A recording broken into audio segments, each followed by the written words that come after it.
Hi, I'm Chef Philip, and today we're going to be grinding these coriander seeds for your best recipe. In our previous video, Chef Milton and Chef Perchie showed you how to harvest these. Here they go.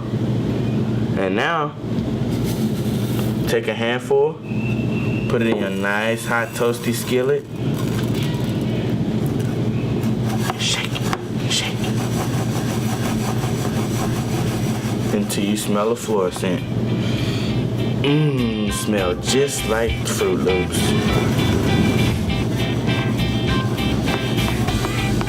Oh, almost forgot I left you here. So now let's move the coriander seeds over to the Mocha Head Stone Grinder. Be careful, some of the seeds may still be hot.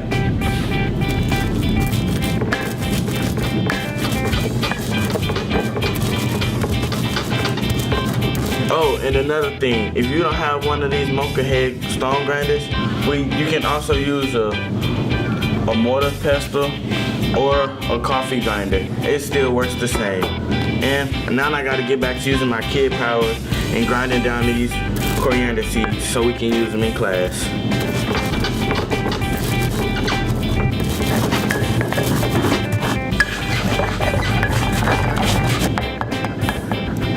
All done.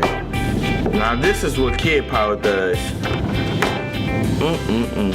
Can't wait to put this on some chicken and some pork chops and everything. Make go good with a spinach dip. Before I leave, I wanted to let you know that coriander comes from cilantro seeds and cumin comes from parsley seeds. And if you want to learn more about this, visit me at the Cultivated Classroom. And I got a YouTube channel. Please subscribe and like and leave nice comments. All right. Keep it grinding, and I'm out.